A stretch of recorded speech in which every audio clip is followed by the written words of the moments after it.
Hello everyone, welcome back to our Wednesday video of the mental health experience.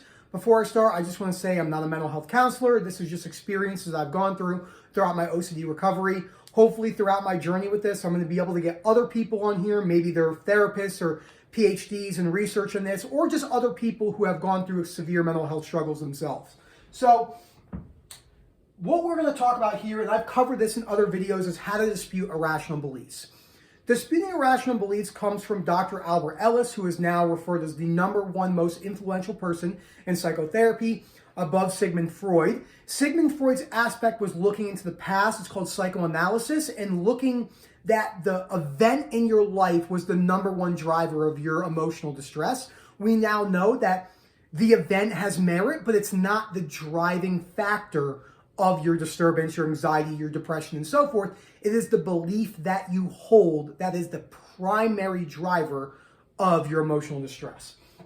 So basically, Dr. Albert Ellis realized in his 60 years of practicing psychotherapy and creating cognitive behavioral therapy is that humans have goals.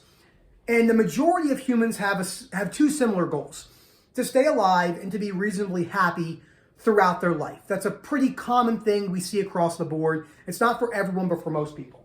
Now, in our lives, we have these activating events that get in the way of our goals. So like, you failed a test and your goal was to graduate college.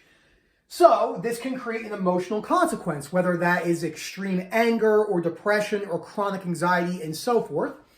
And most people in our society, and most ways that people are taught in therapeutic approaches to mental health, is that the emotional consequence is caused by the activating event. We now know that that is not true at all. Now, again, we cannot disregard the activating event. There are some crazy activating events. For an example, you don't want to say, oh, you being in Auschwitz is not the reason why you are depressed. It has not some, but a lot of merit. But again, the belief that you have is the driving factor of the emotional consequence. That is actually what's getting in the way of you achieving your goals. So a lot of people say, that person cut me off on the road, so they made me angry. Absolutely not true. It might be frustrating, but your perspective / belief about that person is what's actually driving your anger. It has nothing to do with the situation. And this is the simplest way to just prove that. And there's many different examples that he gave, but if 100 people got into a car accident and the activating event was the primary cause of the emotional consequence, all 100 people would feel the same way. But that's not true. Some people will say, I hated my car. I'm so happy I get to get a new car. Some people will be freaking out. Oh my gosh, I'm going to make this worse, and so forth. Some people might be indifferent.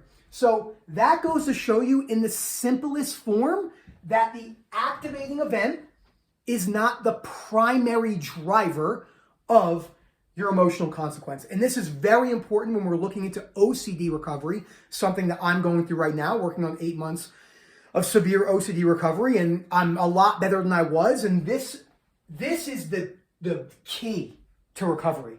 This is the key.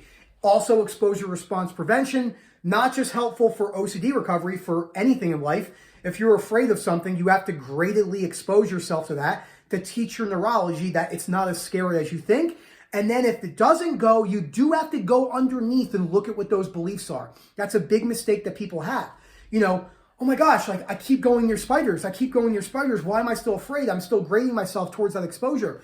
Because you have a belief, a deep-rooted belief that you haven't gotten under yet. And we're going to talk about why most people don't get under their beliefs.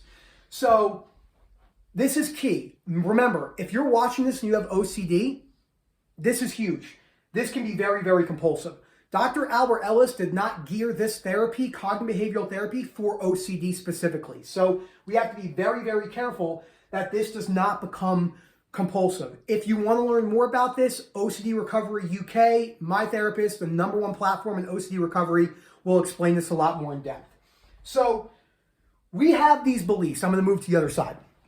Most of these irrational beliefs are coming from shoulds, oughts, and musts. So there are particular situations where shoulds, musts, and oughts are actually they have a factor. So I must pass this test in order to get a degree. You have to pass your tests in order to get a degree. They're not going to give it to you unless you do it, so you must pass them. But that is the 1% example. So we have a bunch of other things that people create their own misery with because A, they're not looking at reality in a very rational sense. They're using stuff such as fairness, deservingness, utopia, everything's going to be okay, blind optimism, and so forth, which, as we know from anecdotes and pure research standpoints, that people that hold more irrational beliefs have higher rates of depression, have higher rates of anxiety. Now, let's use social media. If anyone tells you that social media is inherently bad, that's completely wrong. Nothing is really, most things are not inherently good or bad. It's just some things might need more balance. Alcohol isn't inherently bad, but if you're an alcoholic, there might be reasons where you need to not drink at all, and balance needs to be involved. The same thing goes for social media. But when you look at these fairness, deservingness, and utopia beliefs, they're very black and white. And as Dr. Albert Ellis says, black and white thinking almost always, 99.99999% of the time, is completely irrational. So, disputing. When you're disputing irrational beliefs or things that make you mad that don't form to the reality of life, there are questions you can ask yourself. And I wrote some of them down from his book, How to Stubbornly Refuse to Make Yourself Miserable, one of his best books. And that is, where is the evidence to support that what I'm saying is true? Prime example, we'll go back to I must not be fired. Says who? Where is the evidence to show that you should not be fired? There is none. So most of the things that we believe are in our heads. And just because something happens to you in life doesn't mean universal law or power dictated it happened. Because deservingness and fairness and utopia cannot be disproven or proven, they're not in the realm of rational thinking. Again, this is not to say that they don't exist. I am not religious at all. This is not to say that faith is inherently bad or that there is something in the afterlife. I don't think it's a rational thing for myself, speaking directly about me, because going back to fairness, if fairness was real and it was dictated every single time and time again, that every murderer would come to justice. Every rapist would come to justice, but that doesn't happen. Those are extreme examples. And then people will try to slide their way around and be like, well, they're going to get what they come for, and all these irrational statements that actually make no sense when you start to break them down. Does this conform with reality? This goes back to the universal law. The universe doesn't owe us anything because more than likely there is no universal law. So we are humans living on a rock that go throughout life. Some of us have chronic diseases. Some of us die of cancer at 6 years old. Some of us live to 100. Some people smoke and live to 100. Some people smoke 5 times in their life and get cancer and lung cancer. Life is just chance, luck, and things happening. You're also not guaranteed success. So like if you do the right steps, you're guaranteed success. Business stuff, some of the most irrational beliefs on the planet come from business. And then what is the benefit of holding this belief? So like for me, one of the ones I really had to work on was unconditional other acceptance. Not so much unconditional self-acceptance. I do have problems with that, body image. I have struggled severely with body dysmorphia, but I am on the back end of that. Took me years to get through this.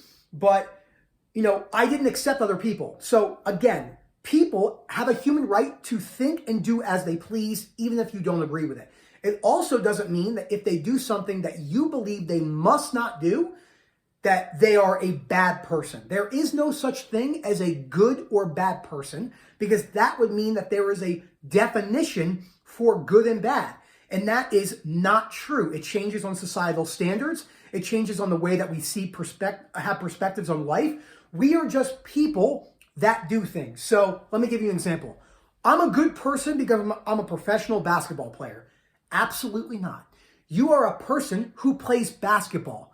If you attach your self-worth to these materialistic and other things that aren't in you, when that's not there anymore, are you no longer a good person? Because you were a good person because you were a basketball player, but now you're not a basketball player. So this is the foundation of Stoicism and cognitive behavioral therapy. So again, what benefit does this belief have? when you're holding it. And it's almost always none. There usually is no benefit to holding these highly irrational beliefs. Once you start to break them down in a balanced manner over time, and then I'm going to do another video about forcing acceptance, because you cannot force acceptance. It's different when you have a mental health disorder like OCD and you have to actually go through graded exposures. But if you're trying to force acceptance, which is not agreement, you're not agreeing with this. You're just saying that I basically accept the worst case scenario. I can accept that I did this act that I deem terrible, but I can still accept myself as a fallible human, because humans, as Dr. Albert Ellis says, are majority gullible. Humans are very gullible. We won't go into that, but as you can imagine, just think of all the things humans believe in that have no scientific founding.